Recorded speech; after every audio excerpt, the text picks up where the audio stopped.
apalagi kalau misalnya menimbulkan gejala. Oke. Jadi dari 2 Februari sekarang Nah, tanggal 9 kan berarti udah sekitar ini 7 hari ya. pertanyaannya Berarti udah masuk nih. Pertanyaan Bapak Nana atau Ibu Nana ini apakah sudah mengalami gejalanya atau tidak, kita tidak tahu nih ya. Iya, kalau Tapi seandainya ada gejalanya, ada baiknya cek ya. kunjungi ke rumah sakit supaya dilakukan Nah, isolasi. ini dia juga bertanya RS mana aja dok, apakah udah siap semua untuk menanganinya?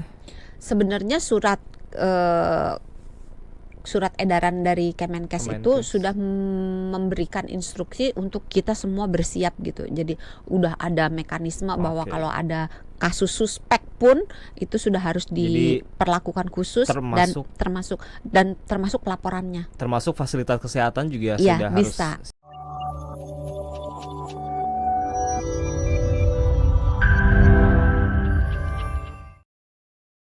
Ini ada Nana Sudiana.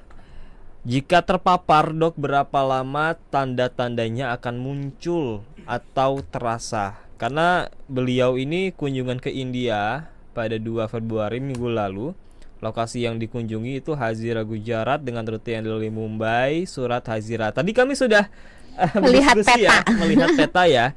Tadi kan kalau kata Dokter Santi, nah biar Dokter Santi aja ini menjawab deh. Biar udah dikasih waktu. Biar kredibel gitu. Oke, terima kasih Mbak ya, Mas Nana Sudiana. Nana Sudiana, Bapak atau Ibu Nana Sudiana di Bekasi. Memang kalau kita terkena virus kita tidak langsung menimbulkan gejala. Itu sekitar gejala baru akan timbul setelah 3 sampai 21 hari terpapar oleh virus tersebut. Tapi ingat ada 11% yang asimptomatik. Jadi 11% dia sebenarnya sakit tapi dia tidak memberikan gejala apapun. Jadi orangnya kelihatan sehat walaupun di dalam tubuhnya lagi sakit sebenarnya. Infeksi virusnya terjadi. Itu 11%.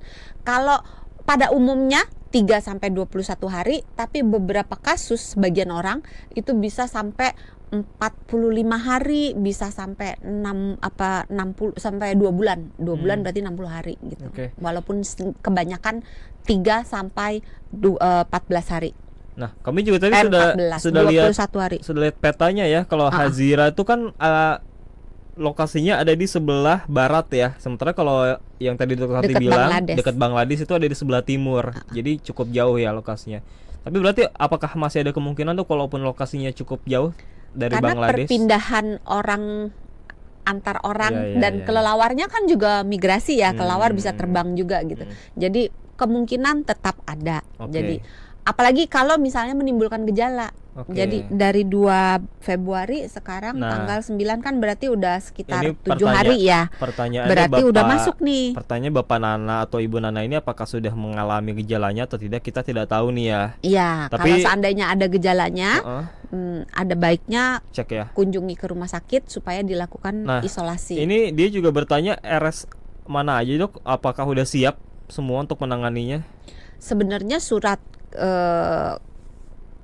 edaran dari Kemenkes itu sudah memberikan instruksi untuk kita semua bersiap gitu. Jadi udah ada mekanisme bahwa kalau ada kasus suspek pun itu sudah harus diperlakukan khusus dan termasuk laporannya. Termasuk fasilitas kesehatan juga sudah harus siap ya semuanya ya. Oke, semoga terjawab untuk Ibu atau Bapak Nana. Mudah-mudahan nggak ada apa-apa nih Ibu Nana Sudiana. Semoga yang terbaik ya. Kemudian ada juga di sini Ibu Astrid Haryanto dari Cibinong mau menanya seputar virus Nipah. Kalau tindakan preventif dari orang tua kepada anak balita yang punya riwayat bronkop, pneumonia, asma dan amandel agar terhindar dari kontaminasi spreading virus Nipah yang outbreak ini. Karena dari tiga riwayat penyakit di atas saja udah menimbulkan kekhawatiran orang tua terkait pernapasan. Mungkin orang tua bisa lebih aware dengan bimbingannya Doksan. Iya, terima kasih Ibu Astrid Haryanto di Cibinong. Memang kalau di virus yang lainnya, misalnya influenza atau di COVID, orang-orang kelompok rentan yang misalnya punya penyakit di paru-paru, termasuk ini ya, asma, itu mempunyai resiko lebih tinggi untuk menderita komplikasi dan menderita kasus yang berat daripada orang-orang yang tidak memiliki berbagai faktor resiko, komorbid, dan bukan termasuk kelompok rentan. Tapi di kasus virus Nipah, fatalitas itu tidak sampai sekarang ya, tidak diketahui dengan jelas siapa nih yang paling, istilahnya kalau kena tuh paling bahaya, yang paling mungkin untuk fatal sampai meninggal gitu. Itu masih belum jelas apakah kelompok rentan, apakah, karena kaitannya nggak jelas sama sekali gitu. Sehingga kita semua harus waspada kalau kena gitu. Nah, untuk tindakan preventifnya, berhubung ini penyakitnya kebanyakan di saluran nafas, sedangkan yang B, yang Bangladesh, yang tingkat fatalitasnya tinggi itu juga menimbulkan keluhan, menimbulkan gejala dominannya di saluran pernafasan, maka Ibu Astrid Haryanto harus benar-benar menjaga supaya rantai anaknya ini tertular virus jadi benar-benar rendah gitu. Jadi tadi beli buah jangan yang ada bekas gigitannya.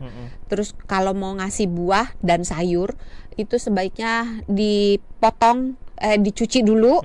Walaupun pada akhirnya buah itu akan dipotong, sebaiknya dicuci dulu, baru dipotong, dikupas, baru dipotong gitu. Cuci dengan air mengalir, boleh pakai sabun, boleh juga tidak. Tapi kalau mau pakai sabun khusus untuk buah, jangan sabun cuci piring ya. Kalau nggak mau pakai air udah cukup. Kalau kulitnya keras boleh dibantu dengan sikat gitu, dengan sikat khusus buah, atau mau pakai tangan digosok-gosok. Jadi jangan cuma diairin doang gitu, tapi airnya harus mengalir. Terus makan daging harus sepenuhnya yang mateng, jadi jangan yang setengah mateng atau yang mentah.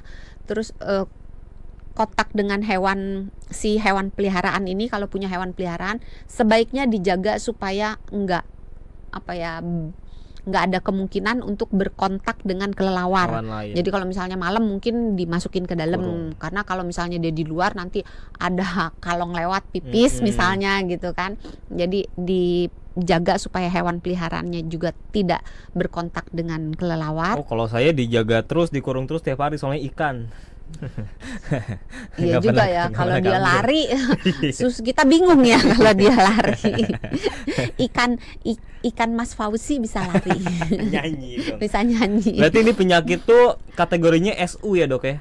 Apa tuh? Semua umur. Iya, bisa. Pada anak-anak pun bisa. Balita karena juga bisa, faktor resikonya itu tidak terkait dengan umur, tapi mungkin lebih terkait dengan pekerjaan kali ya. Karena yang faktor resikonya pekerjaannya berkontak dengan hewan pastinya lebih tinggi daripada dengan orang-orang yang tidak. Oke, dari yang mulanya saya masih bingung sampai sekarang. Tunggu, untuk Ibu Astrid jaga juga imunnya ya. Karena ingat sekali lagi, virusnya masuk kita belum tentu sakit kalau imunnya baik. Jadi jaga imun, makan yang sehat, tidur cukup, terus anaknya aktif bergerak, olahraga gitu. Oke.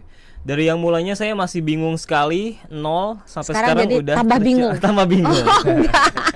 Udah tercerahkan dong. Luar biasa Dokter Santi penjelasannya. Terima kasih banyak ya sudah membahas virus Nipah bersama kami. Dan jangan lupa untuk subscribe channel YouTube kami Sonora FM 92.